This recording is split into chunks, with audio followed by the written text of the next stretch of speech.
So anyway, all right, you guys, and I can see now we've got with Hillis as well, your Substack, your YouTube. Obviously, I'm on YouTube here, so we're streaming to a lot of places, you guys. But Hillis, before we get into it today, how are you doing today, my friend?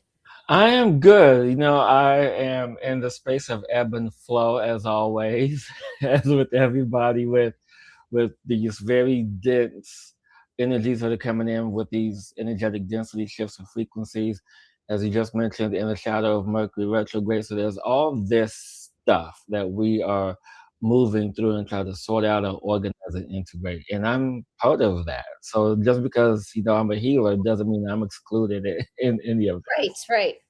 It kind of hits you like at least in the yoga world, like the healer, the teacher is the one that gets hit the hardest most of the time, right? It's like but we have No, in yoga that's what's taught because of Lord Shiva, the Nataraj, that if you're going to basically the theory is if you're going to continue to teach and help others, then you need to make sure you're always on the correct path.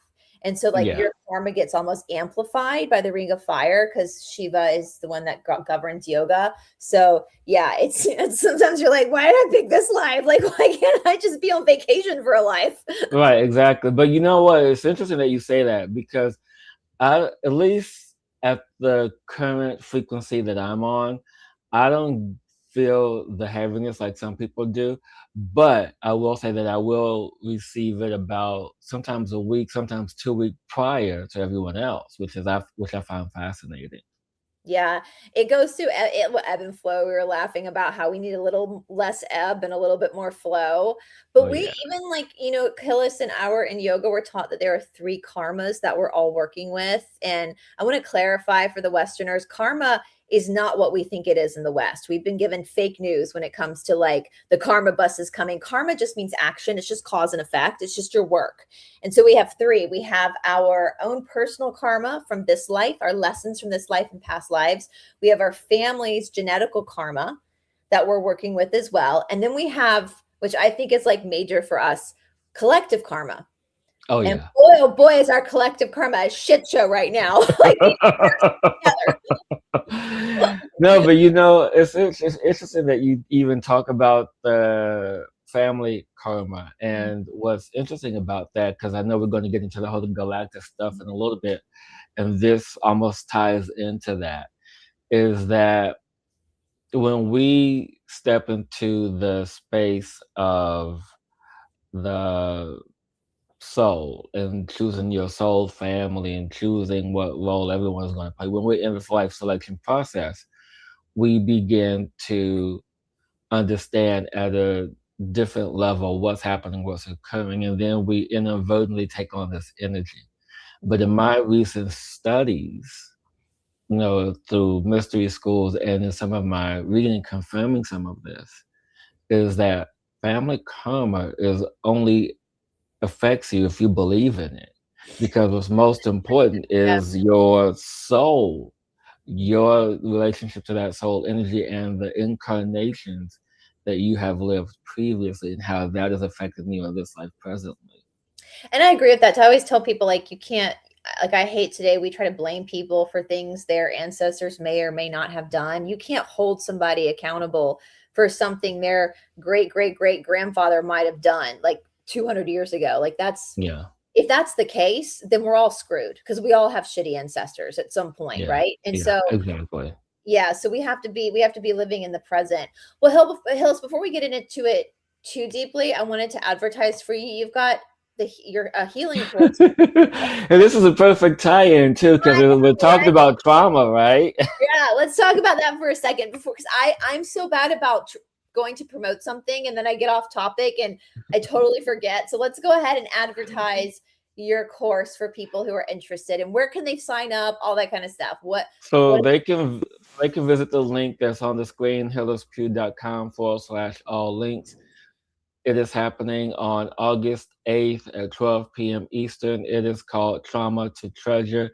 It is a 2 hour time with me where I will assist you going through talking about individuals, collective traumas, and understanding what trauma really is, understanding the catalyst and the space of remembrance of what trauma really is and the purpose of it.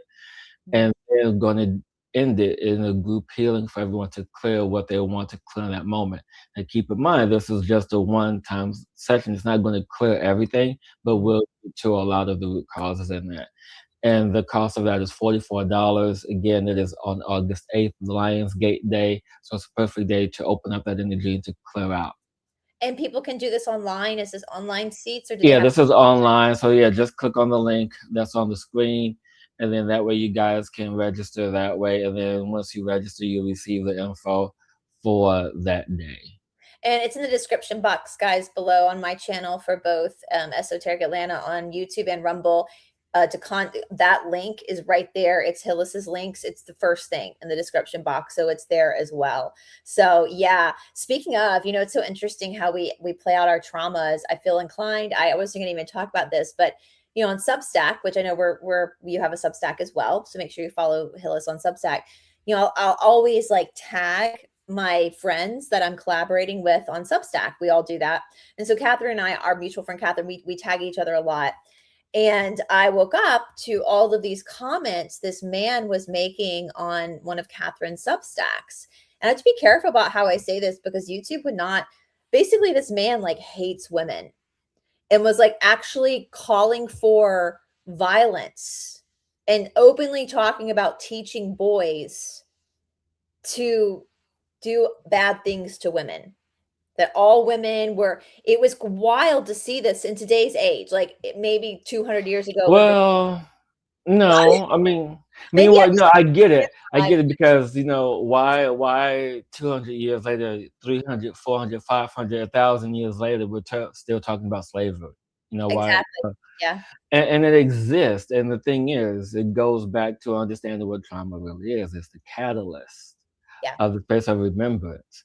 And when you have people like this, you have to begin to understand their psyche. You have to begin to understand what was it that triggered you to create this space that then in turn trigger you and everyone else who Oh, it reads was bad. this. Hillis, I hardly ever do this, but I actually contacted Substack because the Mhm. threats he was making, like out of nowhere, to some like random blog, like out of nowhere, just because Catherine was a female. I, as another female who's her friend, I don't know where this guy lives, no idea, but I contacted Substack because I was like, he's literally talking about, and then I looked at his page and I saw all these other women he had targeted on Substack. And I contacted and I said, this is scary. This is scary. Hello, Texas. And so, yeah, what would you say? Because when people react that violently out in the world, like openly, he was in some of his posts, I was horrified. I don't know Mhm. why Substack, and I'm not for censorship, but some stuff he was using the N word openly in his post about, I mean, it was crazy the stuff he was writing. And so it didn't trigger me in the sense, it triggered me in the sense that I got scared. I got scared Yeah. for Catherine, for other women. So when we're looking at something like that, that's a very real trauma that I'm sure I've never experienced that from a man before, being that Mhm. openly hostile towards just any female for no reason. I mean, I tried to make a joke and I was like, he's probably got a small, but Yeah. still, where would that come from? Like when we talk about unpacking trauma and how, there's that saying that hurt people hurt people. Right. Like, And so so, different. we have the saying as you just mentioned, this came out of nowhere for no reason, right? There's a reason, we just don't know what it is. His Yeah. reason is his own, and that's fine. You can have that. And how it relates and how it transcends and correlates into the collective consciousness is, well, back in the 80s, 70s, 60s, 50s, there was that, mentality of a woman's place should be at home. Mhm. So there could be that spillover Yeah. into this new space of energy. And so when you have people who are still locked in, so this is a good transitional space for us to get into galactic energy, is because when you begin to understand the dynamic of this, when you begin to understand the layers that this holds, is when you have someone in that reactionary state of holding on to third density beliefs, because that's what this is. These are third density beliefs. And as we are now, as a collective, in fourth density, where we are now in this way station of letting go of what no longer serves us, letting go of the traumas, letting go of the pains, letting go of all of this stuff. It then you have to have an outlet for this. And so this outlet for this uh, stationary trauma, this deep wound trauma that stems from somewhere in his life, that's him. And so as we are now in this fourth density, you are being pushed, whether you like it or not, to let it go and have an outlet for it. Some outlets are healthy, some are not. And this could be an unhealthy way to do this. And so that's where this is moving towards. And so now that we are in this way station, people are in this space of upheaval, emotional wreck, if you will, because there's these emotions, these memories, this energy that they feel threatened of their way of life, and they don't know how to handle it. Yeah, we see that a lot with religious trauma too, don't we? When people Oh are yeah, deeply, deeply, they've almost sold their soul into a dogmatic belief system, and the yeah, minute that belief system is threatened, or different information comes out because the belief system isn't something maybe external and not internal, it creates a whole yeah. ricochet of just trauma. And Hmm. yes, hello you guys, everyone's not coming in. So that's so yeah, healing. And that, I love how you said it's not going to be one weekend. We're like an onion. We have layers and layers and layers of Yeah, it's it's a never gonna be. I mean, I've been doing this work for consistently. My journey started back in 2008, but I've been consistently doing this work for the better part of 13 years. And really understanding where I started, where I'm at now, it takes time. And when you get to a new space, you think you plateau, but you're not. You're in a new space, and some of that same energy is repetitious because trauma exists in every layer, every facet of your auric fields, your chakras, all of it. So until you get to be like Jesus and live in 13th density, when you get to that high level, then you have no worries. But until then, we got to move through this and be like the lotus, move through the muck. And then when we get to that phase, we finally open and bloom.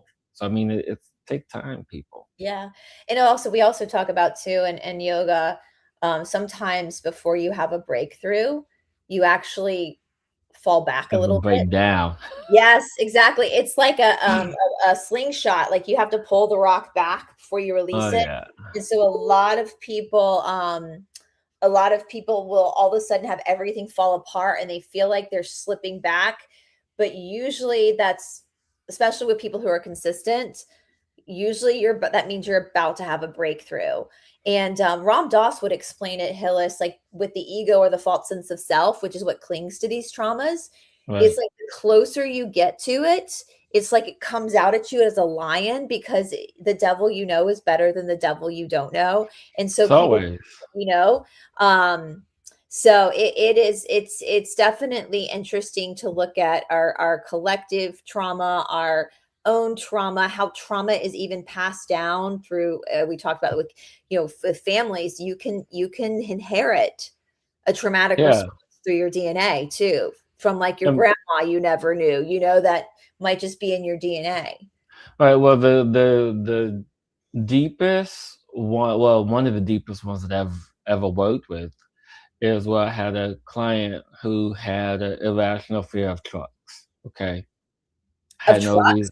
Yeah, of trucks, like pickup trucks. Yeah, pickup trucks, semis. Yeah, Wow. irrational fear. So her and I, we worked together, and it was maybe in the second or third session, to where I went all the way back to her infancy, back into her mother's womb with this. And her mother was almost ran over by a truck while she was pregnant. Oh, wow. So So that that mental. fear transferred to her. So which is why, I worked to clear that day, but that's why she had that, because of this energetic impression, this emotional response that triggered from her mother to her. It's a It's fascinating, wild. yeah, and how energy transfers thoughts I mean, everything is energy. Everything is energy. Physical, not physical, everything. And what's interesting about all of this is that the Lemurians, the Atlanteans, the Egyptians, they had it all figured out 70 plus thousand years ago. They had it all figured out. They knew how to maintain this space of coherence and frequency. But yet you begin to inject uh, people who have a desire to understand and control Yep. things they don't understand, and then the whole system gets mucked up. That's the service to self versus service to others. After third density, it splits, and you've got service to others and service to self. So the positive and negative polarity. And from what I understand with Atlantis, when we've done our channeling sessions, is that it got to the point. The reason why it fell is because so many people were relying too heavily on technology to make their Yeah. lives better, and they Hmm. weren't doing the work themselves. And so it became a selfish, like if it was eating itself, and that's why it collapsed. And that's why we have to always remember to do things a little bit differently, like to actually do the work ourselves. And all this stuff is great and nice, but to actually face ourselves, to Right. actually grow inside of ourselves.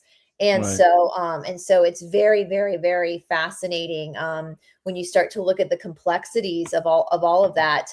And yeah, there's a comment about NPCs. I want to say too, this is what's interesting with Right. NPCs is that Yeah. according to the law of one, um, we have first density, second, third, fourth, fifth, sixth, and then beyond that they won't talk about. I'll And talk about it. they and that what happens is first density will get tricked into leapfrogging into third before they're ready to. So they come into like 50% of humanity is what they call it, an organic portal, meaning they don't have their upper chakras because they skip second density. Now they have to go back. It was a trick. They're going to have to go back to second density. They can't go forward. And so I get what you're saying with the NPCs, because around that time that we were studying that with the law of one is when they came out with the whole media, the study that like 50% of humans don't have an internal dialogue, which really, Hillis, I tell you, my gabbers were flastered. Like I was like, what do you mean there are people in this world that don't have an internal dialogue? There I are people. believe that. I've seen that. I'm just I've like, I seen. lay in bed and stress about things that happened in kindergarten. Like, what are you? Do you just go to sleep? Like, do you just like? And yeah, and those probably are what we call NPCs or organic portals. They're still a fractal of God. They're still a soul, but they haven't completed enough. They leapfrogged into a density they weren't ready for, and they have to go back. It's all in love, right? That's the thing. Like God is all. Oh There's time yeah. is eternal, right? And Right. I want to say too, before we go any further about like the idea of like trauma, I think, and you're doing a really good job of like talking about it being this catalyst. I think a lot of people, when they are new to spirituality, they think it's all like unicorns and rainbows, and I it, did. it's darkness and gunk, kids, because we need it. Like if everything in our lives were just so easy and there was just no ebbing and it was all flowing, we would never evolve. And so I Right. There's exactly. You have to have the contrast. You have to have the catalyst. You have to have these life moments, these yeah, things that to bring that space of realization and remembrance. You I say know. it's like the can, and then I want to get to the Galactics too, but I always say it's like a match. Like that little match from the matchbook, if you hold it, it has everything it needs to light, but it cannot light itself unless it's struck up against the matchbook. And that's Yeah. that You have to take the friction. action. That's that friction. That's that we need in order to what one of my favorite sayings is, the more my heart breaks, the more the light can shine through, you know. And Exactly. so Exactly. so But can you do me a favor? Can you put up the comment from Monica where she's talking about the 12th density or ninth? Yeah. So this is very interesting. I'm glad that Monica is tuned into this. And that and so I'm going to do a plug here for my friend because I just finished reading her book. Her name is Master Opal, and her book is called The Apex Human. Now, this book is not for beginners. Mhm. not for beginners by any means. You have intermediate or advanced level. And so this book goes into depth about ninth, well, through all the densities. But when you get, and it's not 9 through 12 that are pure light, it's actually when you get to 11, 12, and 13, especially when you get to 12 and 13, it's more, actually 11, 12, and 13. They're more nameless, formless light energy. And it is still source light energy coming into structure. So by the time you get into ninth or come down into ninth and eighth and seventh, you beginning to put structure to the light. And so, yeah, that's how that energy flows. So yeah, if you guys are interested more about this, check out Master Opal, the Apex Human. I don't think it's on Amazon. I think it's on her own website. But You just said Google, Master Opal. I'm trying to look it up right now. yes, Master Opal, OPL. So it's no OPAL. So just Master Opal, OPL. And then it's the Apex Human with the actually 1 second, I can grab it for you so you can actually take a look at it, guys. Okay, yeah, it's pulling up information about it, but it's not actually giving me where you can oh, here's one where you can get the book. This might be it. Yeah, Uh, this is it here. yes, I just found it. So, Yeah, that, so check that out, you guys. So yeah. And so yeah, check that out. It's an amazing, yeah, the Jedi School, Jedi Academy. yeah, yeah. Well, oh, shoot. Hold on. Oh, here it is. Yes. Yeah, she's my psychic on speed dial. She's my friend on speed dial. So if I ever need anything, she's the one I call. Just like if she needs anything, I'm the one that she calls. But yeah, so check out that book, I'm gonna put it. and it's really amazing and really helps to sort some of this. Thank you for putting that link in there, Bryce. But I don't know. Where do we go? Do you want to really get into the galactic stuff? Yeah, let's hear your perspective. We all love a good galactic story. We all love, don't we? So let's do it. I think this is a great way to start the weekend, right? Let's talk about it. Let's talk about the Galactics because we're part of it, right? So Right, exactly. And so one of the ways that you guys can, and actually I brought her with me today. One of the ways you can connect with the Galactus with this beautiful baby right here. This, and it's not glass, it is a beautiful Syrian Andara crystal. it's beautiful. This is a very unique crystal in structure. So if you guys don't know anything about Andaras, they are monoatomic crystals. They are very unique in their signature. Most Andaras come from Mount Shasta, which is the root chakra center of the planet.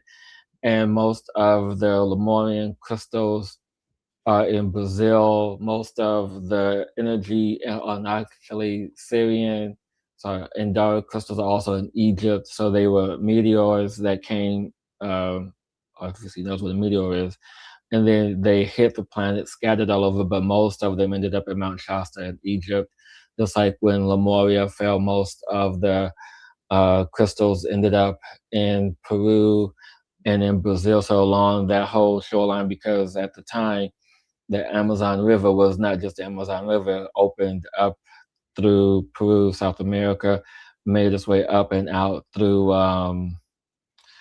oh geez, the top of South America. I can't think what it is right now. But then you had all the rivers, ways, and stuff that went down into Brazil. So this is where all these crystals come from.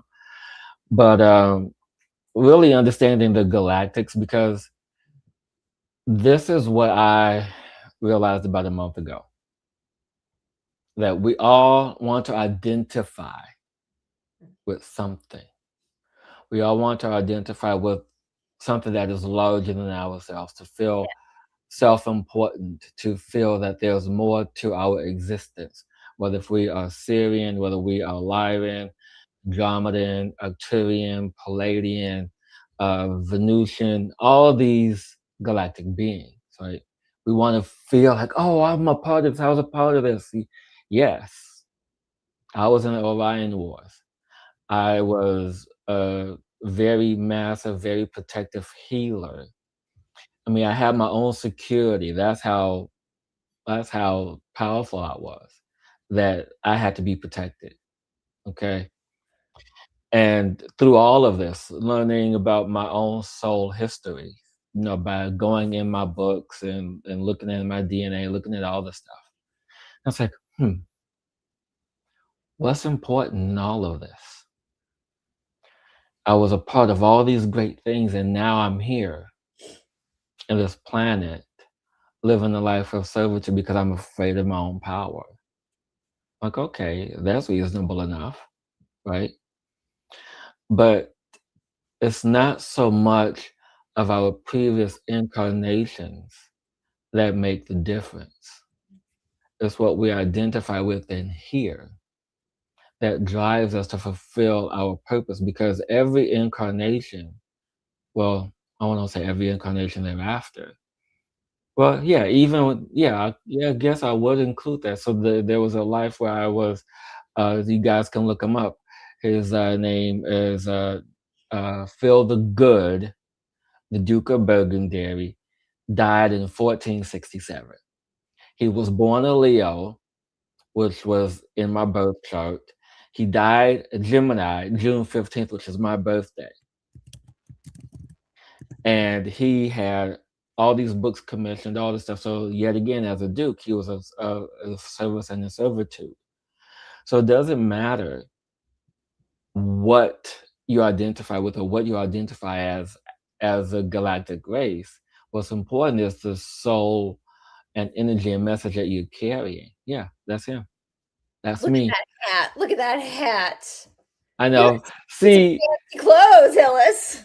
well, the thing is, I've always had a thing for hats. My mom used to make me those 70s Applejack hats, so I love them. So yeah. Um, I'm reading the book. Sorry, not book. I'm reading the message from. Oh, I know who that is. I remember her. Angie? Yes, Yeah, Angie. I yeah. remember. I'm reading her comment.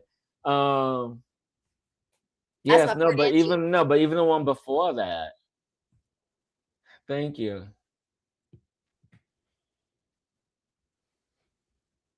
Exactly, I love that, and even when you talk about being connected to your truth, I mean, this is what it's all about. I mean, it doesn't matter if you are whatever galactic tribe you identify. What matters is the energy and message that your soul is carrying is the long way to put it. Yeah. Yeah.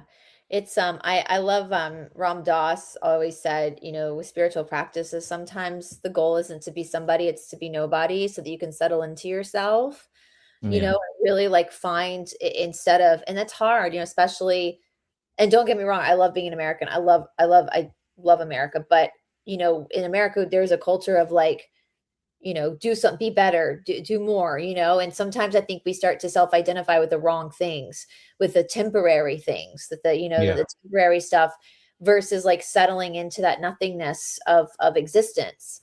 And so it is easy to do. That's where my mom's family and me, I was born there, straight up low country, we're Geechee. And whenever I'm back in the low country, I love how it's a slower way of life. And so you're able, and it's so damn hot. Like my dad's mom, my mom's family is all straight up South Carolina. My dad's mom though was from South Georgia, from Quitman. And when I was 8, she tried to teach me how to meditate. She was always a little woo woo. And I asked her once before she died, I was like, Grandmama, like, you were born in like the 20s. Like, where did you learn meditation from? And she goes, Bryce, growing up in South Georgia on a dairy farm, it was so damn hot. All we could do was meditate. That's all we could do was just sit in silence because it was so damn hot all the time. So yeah. Yeah. Sometimes that slower life gives you that chance to like really kind of sink into that a little bit of like just being in existence, And right? that's what it's about. We now more so than ever talking about the draconians and the reptilians and the lions and this and that. and how they are affecting our world and reality, which most of it is true. I mean, we understand that we're in this now collectively fourth density, right? However, what we have forgotten is that when the Syrians came here 70 plus thousand years ago Yeah. into Lemuria slash Mu, whichever one you want to call, they were came down and Earth was in fifth density. Atlantis was in fifth density. Egypt was in fifth density. It wasn't until Osiris died. It wasn't until Thoth went missing. It wasn't until all of these Hermetic principles and all these uh, cosmic beings decided to go off planet, this is when we begin to slip back into fourth density and third density. But you have to understand that the teachings, the knowledge never went away, which is why we're, as a collective, are so hard trying to absorb and refine and retrieve all this wisdom, which is why the Dogon tribe, till this day, still holds this wisdom and light, which I find fascinating because I just glanced at my next read, which is in this Dogon series of the sacred symbols of the Dogon tribe.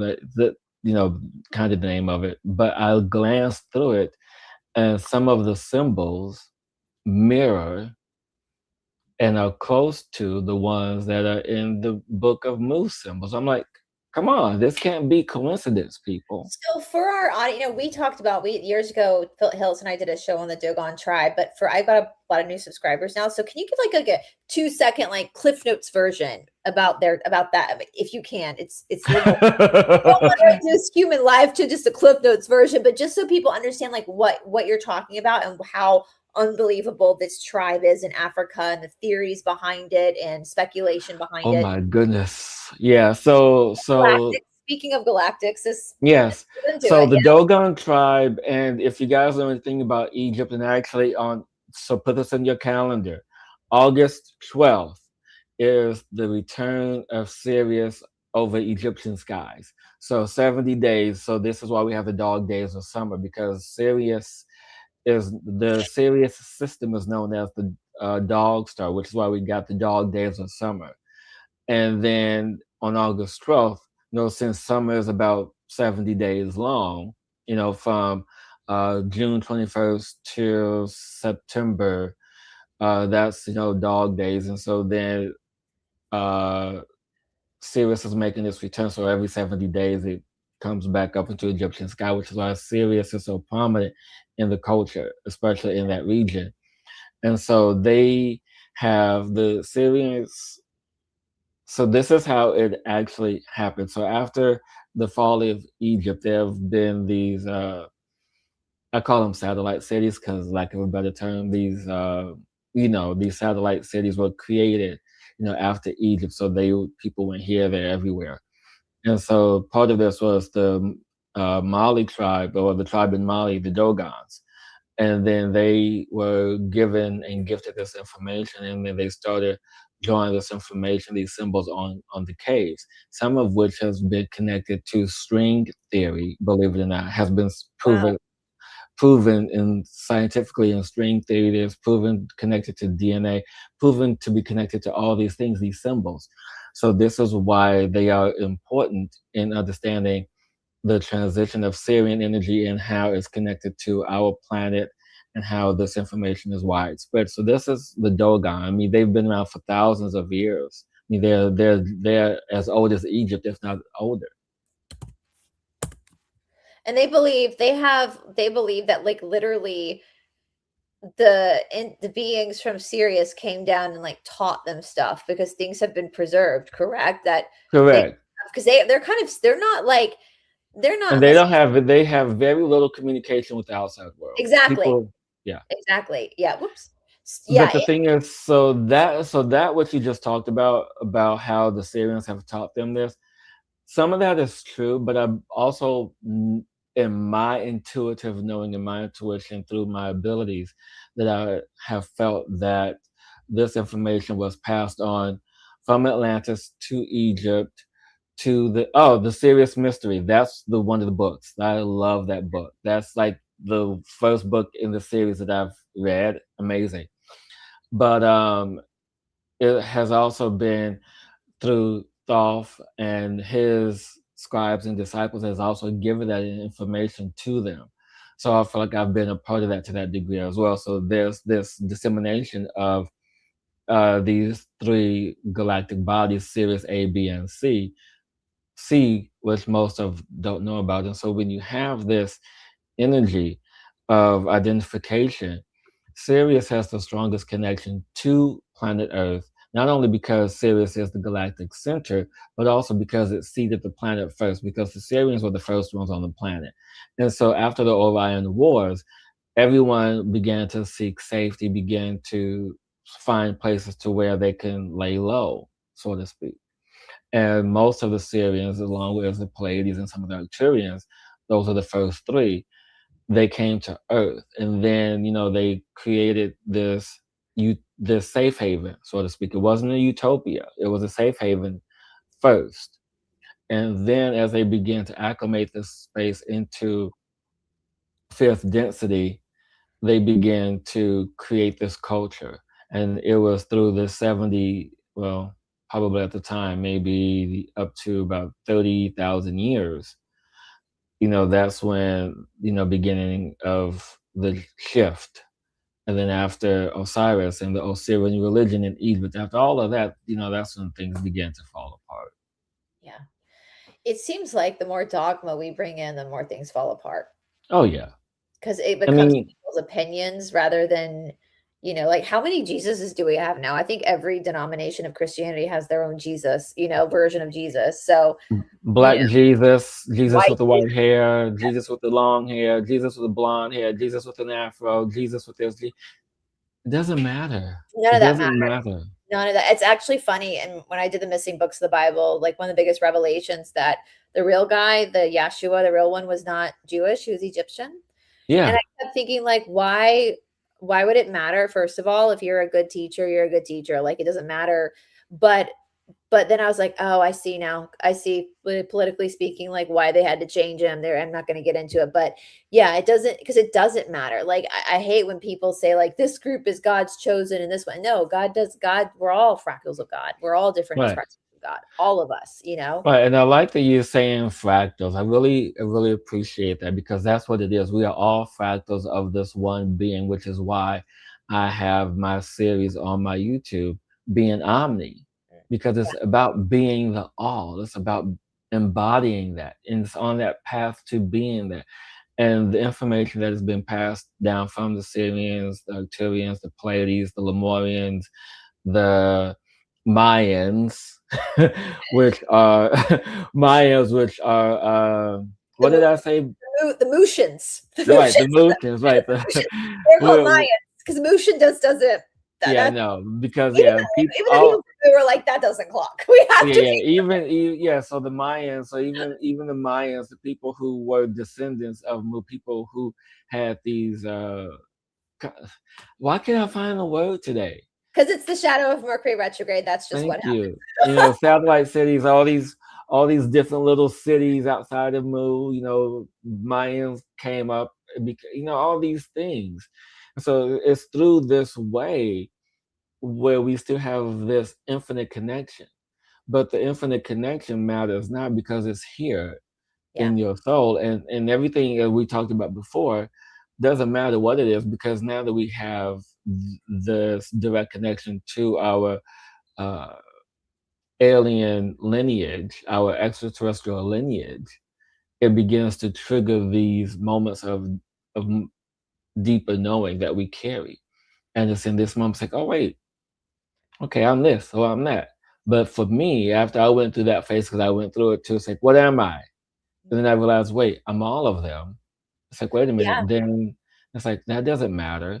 If I'm all of them, that means I'm God, right? That means I'm this fractal of this larger piece of this experience. And if you're all of them, then you're also none of them at the same time because you're not selectively one. It's interesting you say that too, because I know even like the Native Americans had, and I'm paraphrasing, that they taught in one specific area, they taught that all the different races of the world kind of like you're saying, our star seeds come from a different, and they all have a talent. And what one race can do, another can't, and vice versa. And the trick is learning to work together. It's Hmm. very much like Captain Planet, right? Like when our Yes, powers combined, I am Captain. yes, That's why I always think like things like racism are so freaking stupid, because we're all fractals of God, first of all, and second of all, boo, you've been absolutely every race and every gender under the sun. There is yep, ne'er a race, ne'er a gender you have not been at some point. So right, let it go. Let it go. Because yeah, we're all different shades of the vast, the big creator, right, in play. yeah. And I can say that in all my incarnations, I think I like being a man the most. Woman the most, so I feel you on that. I feel you. I mean, in this physical form, I can't imagine going through what women go through on every month, on a daily basis. Like, I'm a minimalistic kind of guy. I'm like, keep it simple, keep it elegant. But when I do my energy work, I begin to tap into all of that, tap into what is needed. And so that's the beauty of non-identification with any tribe, is that when you get to, you know 8, 9, 10, 12, 11, 13th densities, you can tap into all that energy. And when you're able to tap into all that energy, you then can pull in what is needed for you to do the work that you need to do, whether for self or others. And it's all, and also we have to remember too is the time that we're working with here is Mhm. different than it's the way time is played out in other densities. And I don't even begin to understand how that works, but it's not really linear, right? Like we experience things in a linear way, but real time is more reciprocal. Yeah. And again, don't ask me to explain. I have enough trouble I'll just, explain it. yeah, keeping up with my dog's pooping schedule. So so Yeah. Yeah. So, I mean, and that's the beauty of it. We have been collectively conditioned through our thoughts and understanding that if I take one step in front of me, that's one step in this reality. That's one motion, one movement, right? And that's how we've been trained to think. One plus one is two. yeah. Simple math. That's how we've been conditioned. But when we tap into our field, and this is where things become more dynamic, is when you begin to understand your energetic system, your chakras, your aura, your makaba, all these systems, and then the physical systems that mirror that, such as your meridian system, your nervous system, they mirror your energetic fields. And so when you then begin to understand that, wait a minute, I'm having deja vu. Why am I having this moment? Why am I feeling this? What is happening? And when you have unexplainable deja vus, or when you have unexplainable memories, because there was a time in my 20s, I was living in a building, and just so happened, maybe because it was next to a cemetery, so that probably heightened my sensitivities as well. Sometimes I would come home and I would see in my mind's eye a version of myself that was very clumsy. I'm like, this is not me, but it is me. Why am I in this way? So there were times I thought it was premonitions, but approximately at the same spot that I would walk in my apartment building to get on the elevator, go up and down stairs, and at the same area, I would have the same premonition. And it's like, this is not a premonition. So this is something else. So this is me seeing another version of myself that is this clumsy. And it was hilarious. I would just laugh. I'm like, no. And so when you begin to understand, it's not just cyclical, but there's also another version of yourself that could potentially exist. And I say potentially because as a psychic medium, I was always taught to read potentials, to read the energy of potentials, because when we look into the future, everything is live, everything is moving, everything is continuously shifting. So to accurately predict and pinpoint when something's going to happen takes a lot of energy and a lot of training to do. It just takes that much energy, because even this conversation can affect something or a word I can say can affect something else It's a that could butterfly potentially effect. happen, right? Butterfly effect. Or, it's always easier as a psychic to look at things that already happened. But then if you see something that's already happened, you can branch off into that potential outcome. Like, well, if that happened, then this could occur. So it's all the real understanding the moving parts and understanding the energy and the fields that are interconnected. So so it's just the beauty of it and understanding how it moves and shifts and taking your time to really begin to see it all. That happens to me all of the time, Hillis, like, especially, like, driving. I'll just be, like, driving in Atlanta traffic, and all of a sudden, I'll, like, see myself having a wreck, but I know I'm not, Hmm. and I wonder sometimes if that's, like, an alternative timeline of a possibility. Or, there have been times where I could all of a sudden, like, see myself married to somebody else with, like, kids. I'm not saying anything about it, I love Todd, like, I would never, but, like, another like, if I had gone with one like, all of a sudden, but it'll just be, like, randomly, like, out of the blue, like, just doing something, like, folding laundry, and I'll get, like, a sudden, like, whisper of something, like, a whiff of something, and it's like and most of the time, I'm like, "Ugh," like, I'm glad I'm not there, like, and most of the time, I'm, like, thankful I am where I am, and Hmm. but it is weird because it's not like a it never felt like a premonition. It always felt like it was in the now. Like Right. whatever it was like in the now. But yeah. So So has anyone watching this have you guys ever had those moments?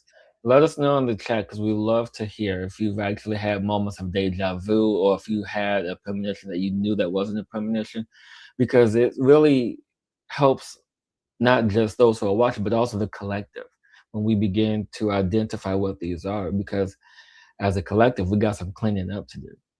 because we're all really weirdos at the end of the day. And the more we just say yeah, weirdo too. But it's interesting because especially with like the car accident situation, when I will be just driving, like listening to a podcast, and all of a sudden I see like, oh, and I'm not in a car accident. It never scares me, but it's always like, for me, it's like, well, that was an option that could have happened, and obviously my soul chose differently. That's just kind of Right. like, and I think that's the multi. And guys, if you're new to my channel, if you go to Mystery Monday, we've covered so many different multiverse What? stories. Yeah, How you did I've I gotta covered watch that. so many because they freak me out, and I believe every single one of them. Like I believe you. The man from Tarun, have you or Taryn, however you say it, have you heard that one? No, I haven't yet. Oh, Weird. Hillis, that one's it happened in like the 50s or 60s. And guys, I'm a little rusty on this, but you can look this up. This has been around for a long time. This man was flying into Japan, Tokyo, got off of the plane, was going through customs, and he had a passport, a legitimate passport from a country that did not exist. It was like the region, I think it was like the Pyrenees region. It had like a name of an empire. And he was the custom agents in Japan were like freaked out because it was a literal legit paperwork, but this country did not exist. The guy was freaking out. He kept giving him the whole history of the country. The Japanese authorities took him to a hotel and like basically locked him in the hotel, had guards sitting out because they didn't know what to do with him. Like, what is happening? And the next day he was just gone. He had vanished. So basically, people think a slip in time through a multiverse because the guy was flying to Japan. He knew he was going to Japan. well, you know what? It doesn't surprise me to a degree because as you were speaking, of course, I'm sure there were at that time there were scientific experiments occurring in the 50s. We know this for a fact. Yeah. Oh yeah. Manhattan projects, all this stuff happening back then, and then some we don't even know.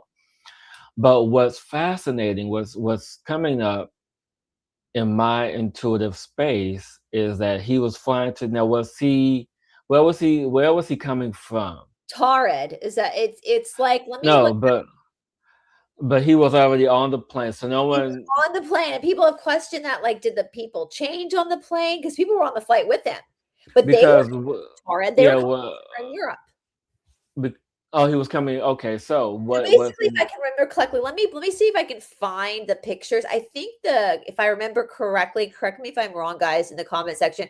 But if I remember correctly, I believe Torrid was like where the Pyrenees Mountains are now, like where France and okay? Spain kind of merge. Well, So because there's what's coming into in intuitively is that the Lemurian energy, uh, like that energy was in play. Like there was some sort of experiment. And mind you, for those who know, Lemuria was in that is north or was north of Australia. so it's Yeah. pointing to, yeah, the Pyrenees, like the little place along where Rene Chateau is, actually, where that very famous Magdalene, I say that in quotes because there's a lot of That doesn't surprise me because if you have crossed in that space and know of the, I mean, it's definitely uh sensitive energy, and if I'm not mistaken, that's definitely one of the ley lines that's there, and also in conjunction with the heart chakra. So the heart chakra is not too, the heart. When I say heart chakra, I mean the heart chakra of the planet. The heart chakra of the planet is near Ukraine, so it's not far off of that energy center as well. So you have all that energy. So that doesn't surprise me. there's so many multiverse stories in the United States too. I've covered it where people like swear they grew up in a town in like Kansas that technically doesn't exist anymore. It's and people can say it's Mandela effect too, which actually the two might have things in common with each other. What do you think the Mandela effect is? And I've been hearing about this for years, and honestly, I haven't prescribed to it because it, and the only reason why I haven't prescribed to because I haven't experienced it personally. Where I have. they were the one that I've seen the most common is where they talk about how Sinbad was in the Shazam? movie, Yeah. right? And it's not Sinbad, it's Shaq. It's like there are and for me, I remember clearly the Shazam movie, clearly remember Shazam, and I clearly remember Sinbad. So for me, maybe I remember it all because I'm connected in a different way. Maybe my energy field is connected differently, you know?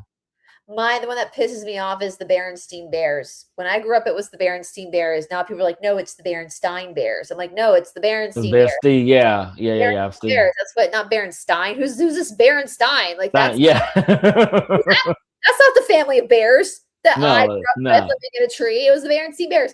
And stuff like that. And some people say too that there are different timelines that are merging together now. So that's why we're having these Mandela effects, is because some people are coming from one timeline and merging, and some people are coming from another. There's a whole what was this? There's a story too about the Beatles that somebody had a car accident, and I don't remember all the details, but they were in the hospital unconscious, and when they woke up, like they had a cassette tape with them, and it was of the Beatles, and nobody knew who the Beatles were in this new timeline. Like nobody knew. And then he went back to sleep, and then he was back in the original timeline he came from. Yeah, and so I guess, and I want to speak to this intuitively. And I'm reading all the conversations here. So thank you guys for honoring and sharing your stories.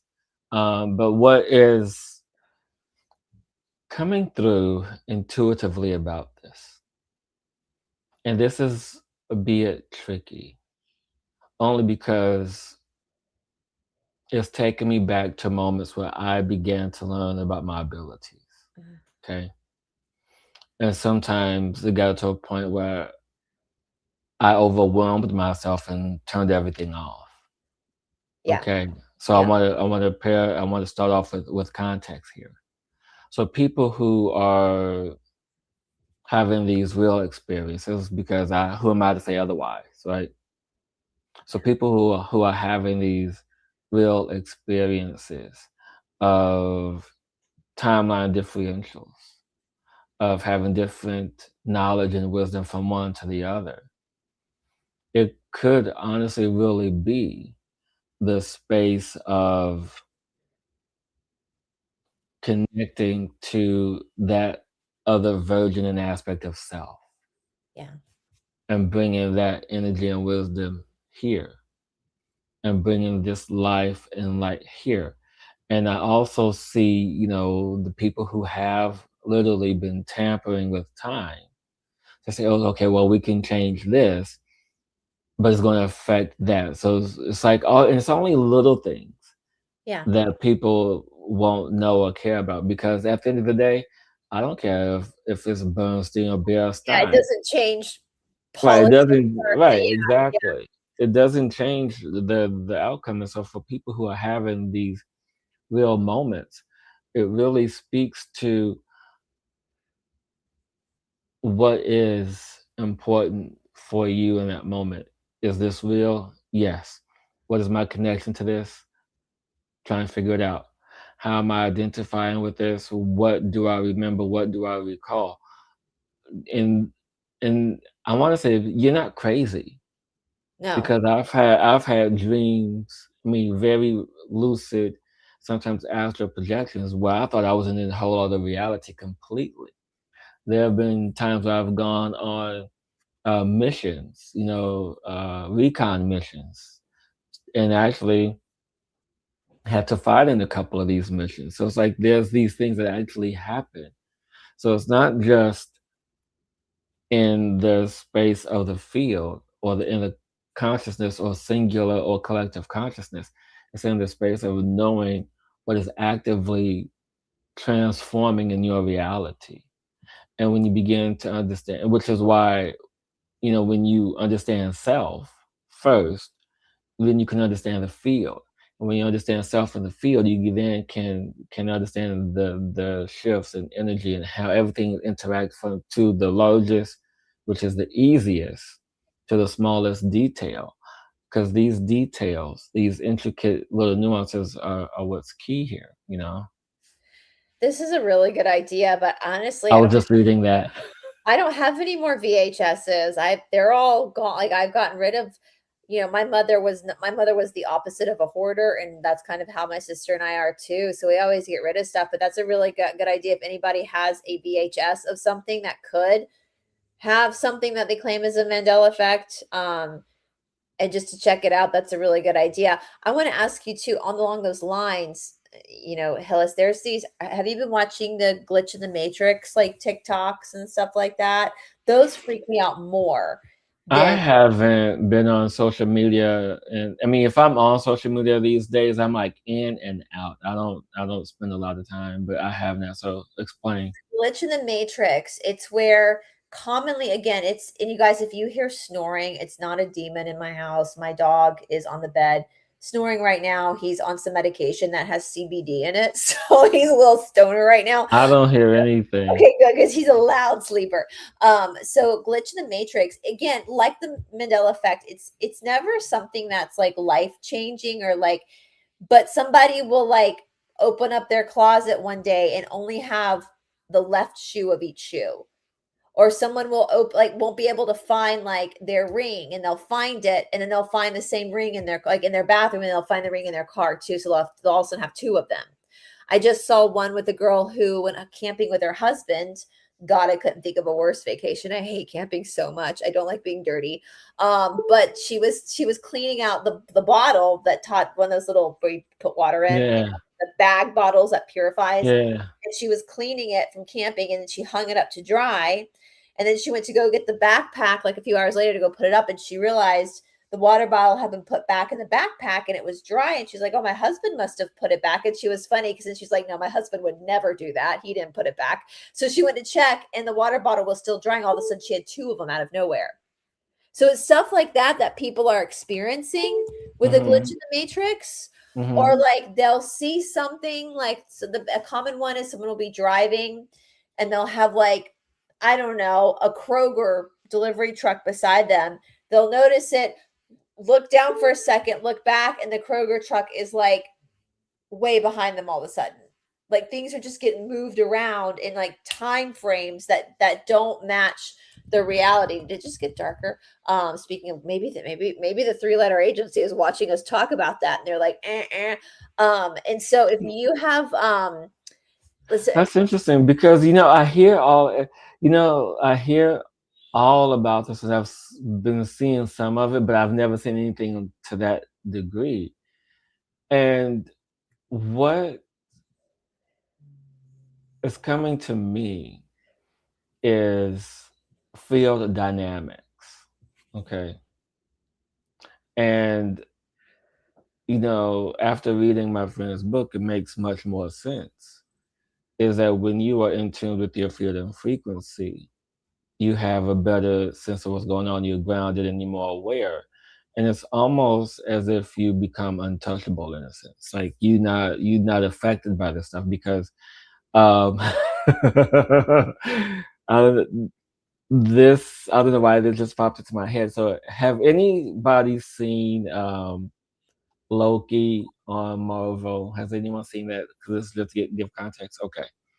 So the Loki and in actual Wolverine and Deadpool, there's this agency, the TVA, the Time Variant Agency, or the Time Variant Police. Basically, is what they are. They are arresting. They're managing timelines. Essentially, is what this was what they do. They manage timelines and cut branches of timelines that are not a part of the sacred timeline. They burn them, whatever. They go through this whole process.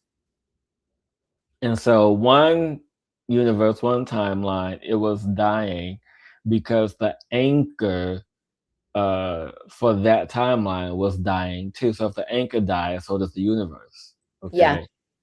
And so what has come to my mind is that, well, maybe there are certain people that are anchors to where they don't get affected or they see everything the way that it is. Because some of my friends, my peers, we've never experienced any of this. We may experience things such as being, sick or not well or little things like that, but never anything to such a distortion because we see it. I've never experienced a glitch in the matrix myself. I just watch the videos because I'm like, Mhm. damn, I wish somebody would multiply my diamonds for me. That would be nice. You Right. know, or What multiply is, my bank account for me. That would be nice. yeah, exactly, That glitch in exactly. the matrix.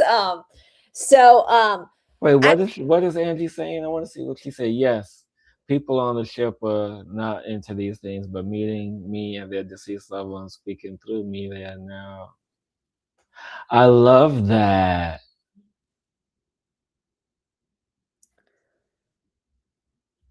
Wow.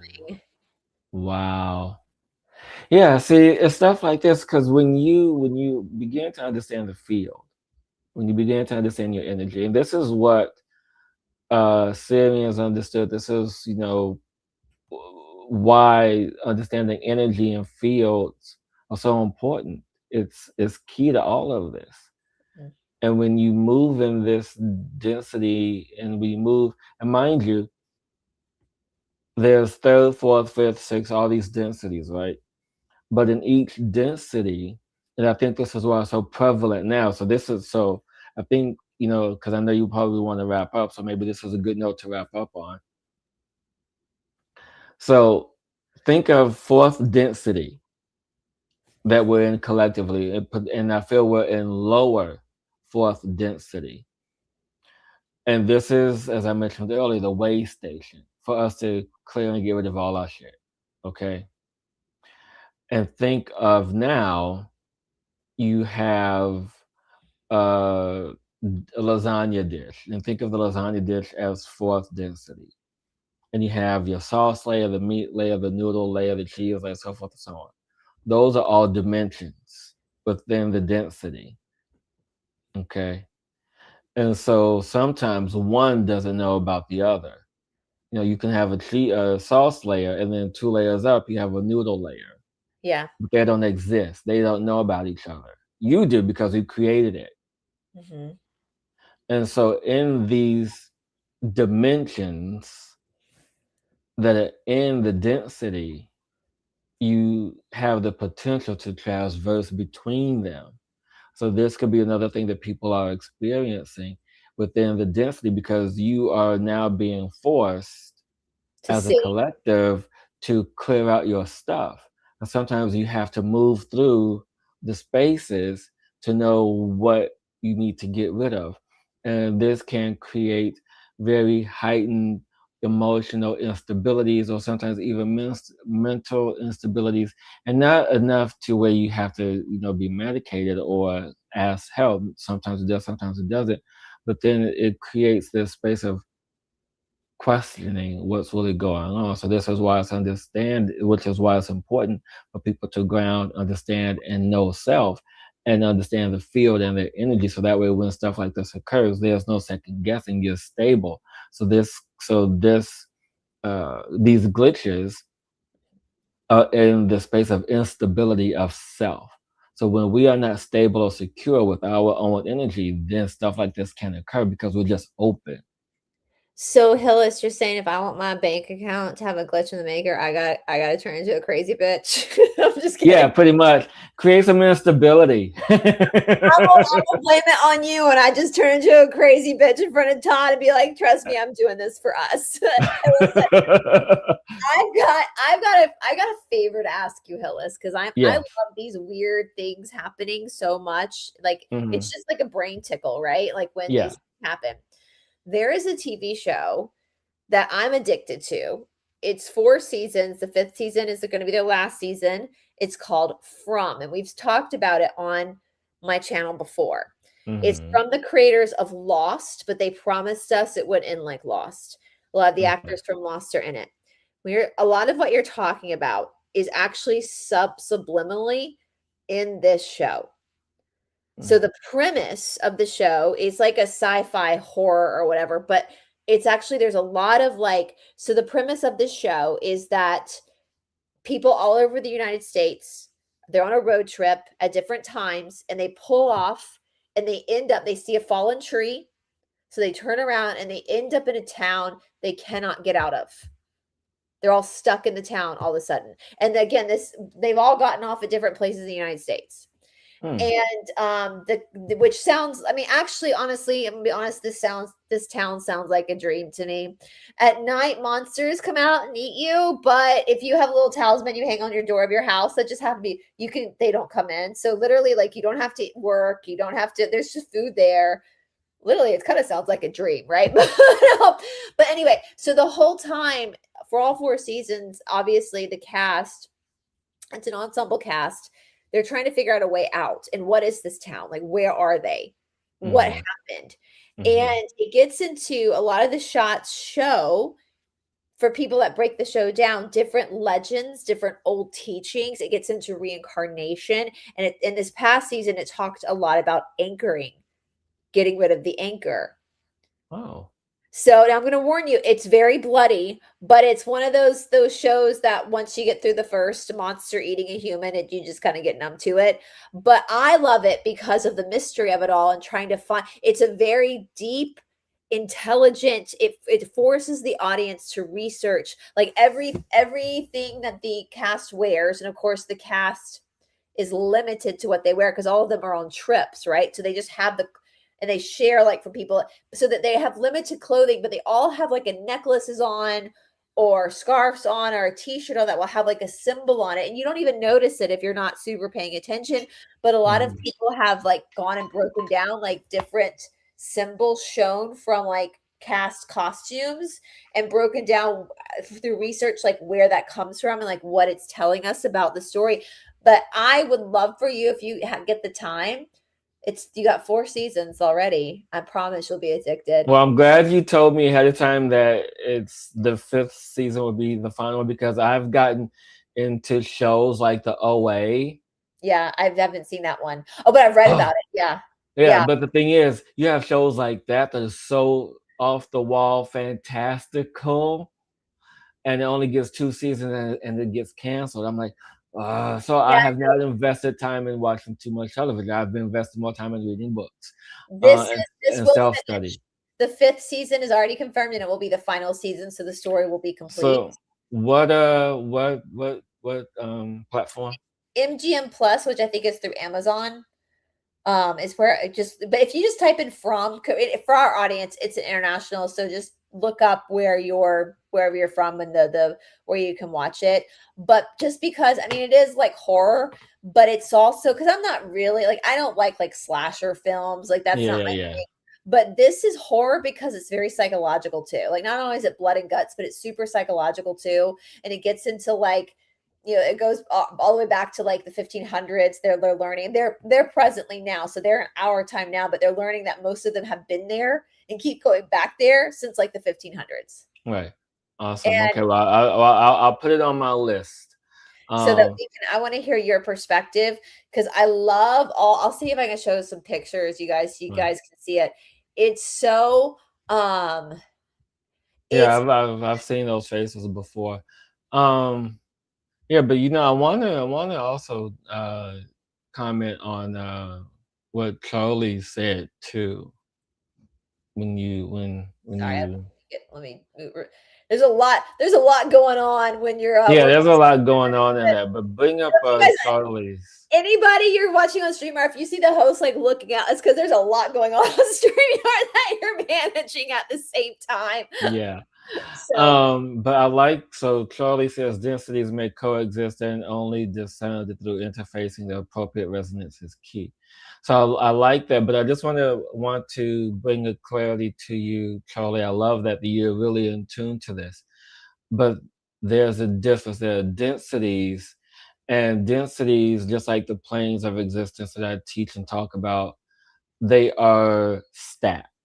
Okay, and you can bleed into one from the other. You can bleed, back and forth depending on what frequency you're oscillating at.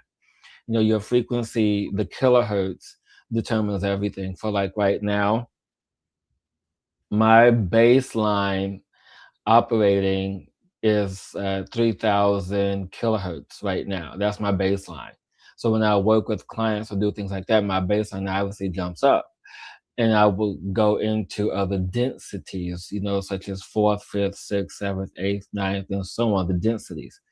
But for clarity purposes, totally, dimensions coexist simultaneously. Everything coexists simultaneously. It's just the level and space at which we can access them, meaning that we can readily hop into another dimension in that density, but we can't hop into another density unless we prepare the energy and frequency for us to obtain that higher space. Because, for example, if you want to get to, uh, you know, let's say 12th and 13th density, you have to be at a frequency of at least 600,000. And there's very few people on the planet right now that are at 600,000 in their frequency. So, I mean, that's a lot of energy. Just imagine being how much energy you have to take in just to maintain that level. and I'm gonna be I like being on Earth. I like being, where we are. Like, I hate that people are always trying to escape it. It's like this isn't a prison planet. We're not here in an escape room. Like your soul came here for a reason. Like your soul came here to I mean, the mountains are beautiful. The beaches are the food's pretty good too. Right. So So do me a favor. So Charlie, yeah, um, density and dimension. Or I So, always and this is one thing that I talk about as well on the episode. And my friend, Master Opal, helped me to clarify this. As healers, as peers, we often confuse density and dimension. We often do that. And so, to achieve certain levels of frequency, to live in certain frequencies and patterns, her book, The Apex Human, which is in the comment section, yeah. you can take a look at that. Her book really helps to express the clear definitions of density and dimension, because you know dimensions can live in densities, okay, but densities cannot live in dimensions because they're the container. So a good way to understand this too, and I think that this is a book that's often overlooked, but I think it's absolutely crucial for people on a spiritual is reading the Yoga Sutras because they Yeah. describe it as Prakriti and Purusha. So that Mm. is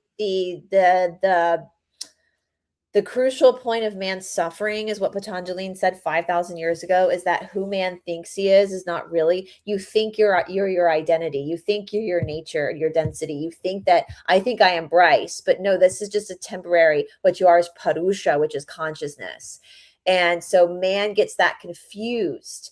And so part of yoga is being able to pull into that Purusha more so that you can live your life and have fun without being so. That's why we fear death, right? Is because we think Yeah. that's the end of us, where it's really just the end of this outfit. And so I would highly, and that really helps because the whole Yoga Sutras is really about this. He gets to the chakra system, the karma, the different Oh yeah, all kleshas, of that. all of that's involved in this, so you help to understand like what is a density and what is, what is prakriti, what is Purusha, or what is, another word would be the Shiva and the Shakti. So the Shakti is the creation, so the body, the nature, that's the creation, where the Shiva is what creates it. Yeah. And this is also in the Emerald Tablets too. The Emerald Tablets Oh yeah. mirror all these. That's what I love about all these ancient texts, is they all come from different cultures and different parts of the world, but they're all saying the exact same thing. They're saying Which is why, yeah, which is why, and I haven't read it yet. I probably start reading it over the weekend. Is when I looked through the Dogon Book of Symbols, and I remember the moose symbols. I'm like, these are similar to. There's like certain variations, a little off, but they're the same thing. So I mean, they were millennia apart, yeah, and but the so same just this energy. So yeah.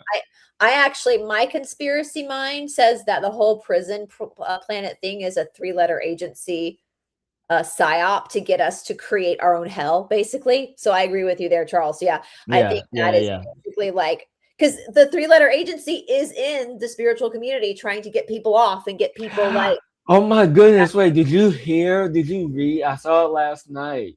Did you hear about Shaman Duke or whatever his name is? Did you? I was too busy watching my Glitch in the Matrix videos. What happened? So no, so mind you, when I lived in Brooklyn at the time, he was like one of the big guys that that was in New York. But I think he was in LA previously. He was connected to Gwyneth Paltrow. He was like he was the self proclaimed and appointed shaman that would see the celebrities, all this stuff. And I'm like, because that always rubbed me the wrong way, of someone using the title shaman. Oh yeah, no. Listen, okay, pause on that for a second. Just FYI, people who are real shamans or real gurus never call themselves that. Exactly, Never exactly, call themselves that. Yeah. exactly. And people, and I have turned it away. People have said to me, like, Hillis, you're a guru, Hillis, you're a shaman. I'm like, no, I am not. I am here to assist you, to be of service to you on your own path. If anyone is a shaman, it is you. It is you, it is you, it is you, not me. I'm just a vessel of service on my own path, doing my own thing. I'm just helping you along the way. Yeah. Yeah, that's all a healer can do. You can lead a horse to water, but you can't make the horse drink. Wait, and then what about, did you hear about and I think this was like in the last week also, the guy, Dr. Samuel, whatever his name is? Mm-mm. I'm So so so particular. no, but the thing is, no, but I kid you not, I don't look for this stuff. It just pops up in my feed. Is that it's this guy, he's like a real, he's like an Asian looking guy, and he does all these podcasts and these clips, and he's like, oh well, yeah, if you want this or do this, it's like whatever. He has all these different monologues, but I say that to say, because uh someone who was in his care Yeah. uh died, and he's like, oh, it wasn't my fault because she didn't disclose to me her health conditions. I'm like, what? Oh, I think I know what you're talking about. They did a Yeah. Listen, I am so particular about my teachers, and even at that rate, like my teachers in India, I just call them my teachers. I don't listen. When my teacher just recently passed away, but he gave me really good advice when it came to like yoga and the yoga lineage and path. But he's an Indian man. I'm a white American girl. There are just some things in our culture that don't match.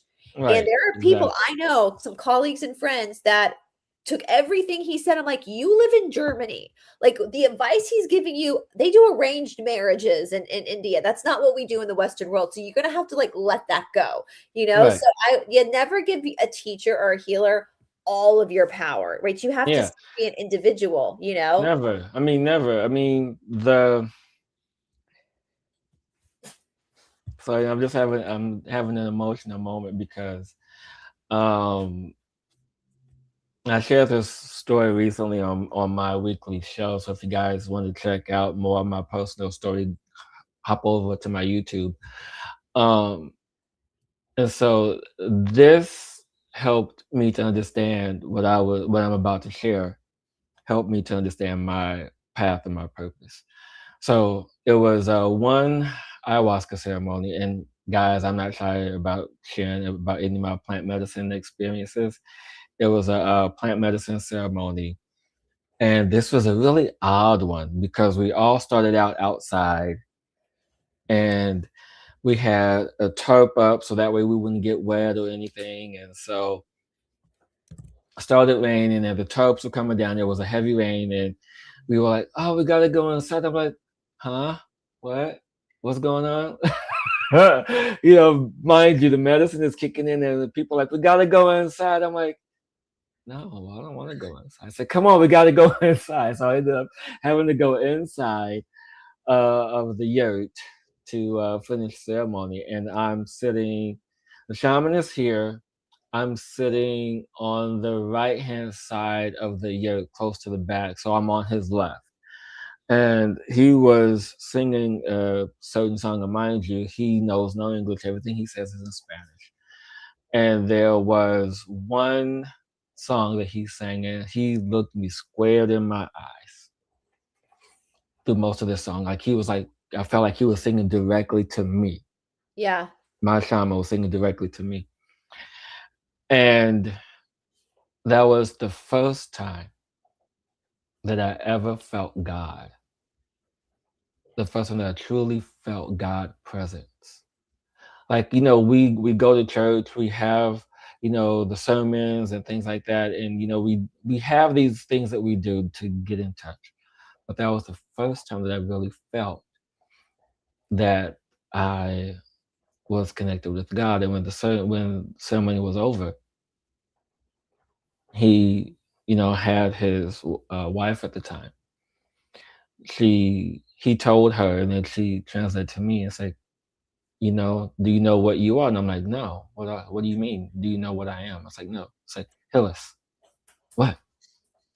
You're too spirited. You're really connected to God energy." And I'm like, "Oh, okay." Good news. That's good news. Right. So I'm like, okay. And so when I say these things, when I express these things, I don't say them or express them lightly. Yeah. It's who I am. There's no smoke and mirrors or anything in what I do. Yeah. I mean, what I do is what I do. And granted, I'm not the best person to always promote and advertise myself. My mom was my biggest cheerleader. And I say all of that to say, you know, discernment, when you allow yourself to trust in yourself and trust what you hear, trust what you feel, your galactic lineage means nothing. Your ancestral lineage means nothing. Your soul lineage is the one that matters. Yeah, Because that's just like the avatar, yeah. you come into this multifaceted life carrying all this wisdom and information that you chose to forget. And now, in fourth density, before we make it to fifth density, we're choosing to remember. So choose to remember. And on that way of choosing to remember, shameless plug, come visit me on my August 8th Trauma to Treasure virtual event where we would talk about this and do a clearing together. Because this is what I love to do more than anything. I can sit here and make videos and do whatever all day long, but if I am here of service, that's like my greatest thing. Well, why don't we, Hillis? I've actually realized I've got a meeting in 5 minutes with another Oh! doc I'm doing. I keep getting asked to do true crime documentaries. I'm going to start to develop a reputation, but I've already done a few. But can we do this again next week too and see if we get any questions from the audience? Oh yeah, definitely. I'm always down. You guys put your questions in the comments. Should we do it Whatever. Friday time, the Yeah. 31st, the last day of July, and we can build up and we can keep advertising your Oh yeah. August 8th event? Yeah, So I'm yeah, down. Yeah, yeah, do it. yeah. I'm down because I knew you had to wrap up, but we just kept going and going I and know going. it's so, and I love all the weird shit, guys. Like I live for it. So Hillis, watch From too, so we can talk about because I want to know what you think the writers are pulling from specifically and trying to tell us with this show from. So, all Okay, okay. I got right, my you guys. homework. That's your homework. So make sure all of Hillis's links again are in the description box below. We're gonna love you and leave you because I got to go talk about murder now. So and another hobby of mine. I love true crime. So anyway, you guys, we also put a link to the Yoga Sutras of Patanjali in there for those who want to read it. It's the link is in the. You can find the. It's one that it's you can find it at any bookstore too. So anyway, guys, we love you. Make sure you're subscribed to Hillis, and we will see you guys next week. Same time, same place, same weirdos. Bye, everybody. Bye.